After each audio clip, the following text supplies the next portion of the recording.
Joe Biden, lui, est arrivé à Paris mercredi, mais c'est aujourd'hui qu'a officiellement commencé sa visite d'État. Et comme à chaque fois avec un président américain, la sécurité a été poussée à l'extrême, périphérique coupé pendant des heures, sniper, convoi de plusieurs dizaines de voitures. Le dispositif imposé par la Maison-Blanche et subi par les Parisiens, vous allez le voir, est impressionnant. David Desarrojo et Jean-François Drouillet. Vous descendez, vous poussez votre... Toute la journée, Je vous demande également de partir, s'il vous plaît. des quartiers inaccessibles, des métros fermés. Et depuis mercredi, des routes interdites à des millions de franciliens et de touristes. Tout ça pour un homme qui ne se déplace jamais sans cet interminable convoi, parfois jusqu'à 80 voitures. La sécurité de Joe Biden est assurée par ces hommes, costumes sombres, oreillettes, lunettes noires. Le Secret Service décide de tout, même à l'étranger. Combien sont-ils? Nul ne le sait. Les autorités françaises ne font que répondre à leurs exigences. Même le président américain n'a pas son mot à dire. Alors qu'en France, le président de la République aurait tendance à imposer un petit peu à son service de protection l'itinéraire qu'il souhaite choisir, ce n'est absolument pas le cas aux États-Unis. Le Secret Service impose au président l'itinéraire et également le déplacement dans ses moindres détails. Ce qu'on appelle la bulle de sécurité coûte 10 millions de dollars à chaque déplacement. Tout, à commencer par la voiture présidentielle, vient spécialement des États-Unis. Biden ne doit monter qu'à bord de 7 Cadillacs, surnommés The Beast, la bête.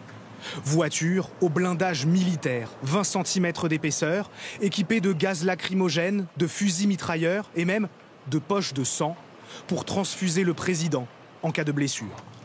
Pour comprendre ces précautions extrêmes, il faut remonter le temps.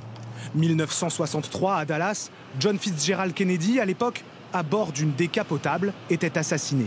On oublie parfois que ce n'est pas le premier. Il y a eu plusieurs présidents assassinés. De mémoire, évidemment, Abraham Lincoln en 1865, William McKinley en 1901, tentative d'assassinat contre Ronald Reagan en 1981. Joe Biden, chef d'État le plus menacé et donc le plus protégé du monde, repartira demain vers les États-Unis. Et ce soir, le président américain et sa femme assistent en ce moment même à un dîner d'État à l'Élysée, dîner auquel est également convié un autre couple d'Américains. Ils se sont dit oui à la mi-journée en Normandie. Le vétéran Harold Terrence et sa femme Jean avaient choisi une commune proche des plages du débarquement, comme pour conjurer l'horreur du 6 juin. Moment très émouvant que nous racontent Michel Izard, Romain Gouachon et Séverine Fortin. Les services du protocole n'avaient sans doute pas imaginé que l'Élysée puisse être une étape dans un voyage de noces. Mais aujourd'hui, à 18h30, quand cette voiture arrive dans la cour d'honneur avec à son bord Harold Terrence, vétéran américain de 101 ans, et sa jeune épouse Jenny de 96 ans, c'est une histoire d'amour qui s'invite dans la grande histoire. Et c'est le couronnement d'une journée mémorable. Ce matin, à 40-ans-les-Marais, le couple d'amoureux a été accueilli en héros. Quand j'ai appris de se marier à 40 ans, mais excusez-moi, mais mon cœur s'est rempli de chaleur et j'ai senti en moi une telle émotion. Je dis, faut que je sois là, faut que je sois là. Harold Terrence avait 20 ans le 6 juin 1944. Opérateur radio, il a vécu le débarquement et il a gardé un lien avec la Normandie au point d'y revenir, célébrer son mariage.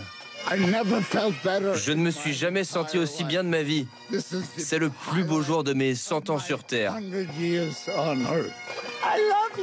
vous aime tous, c'est tout ce que je peux dire. Ils se sont rencontrés il y a 3 ans à peine.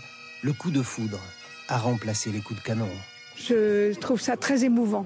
Des gens qui se marient si tard et puis avec l'histoire, les vétérans, c'est très touchant. Dans la salle de mariage, le maire a prononcé les formules officielles en anglais. Et ils ont répondu en français. Oui. Harold a choisi 40-ans-les-Marais parce que c'est là que les troupes américaines ont opéré leur jonction en juin 1944. Et c'est une blessure pour lui qui se referme. J'ai invité les 9836 soldats enterrés ici. Spirituellement, ils étaient avec nous au mariage et je veux qu'ils sachent que nous ne les oublierons jamais. Après la cérémonie, il leur restait encore une longue route à faire. Félicitations et merci pour ce que vous avez fait. La gendarmerie les a escortés jusqu'à Paris pour le dîner avec le président de la République et le président américain.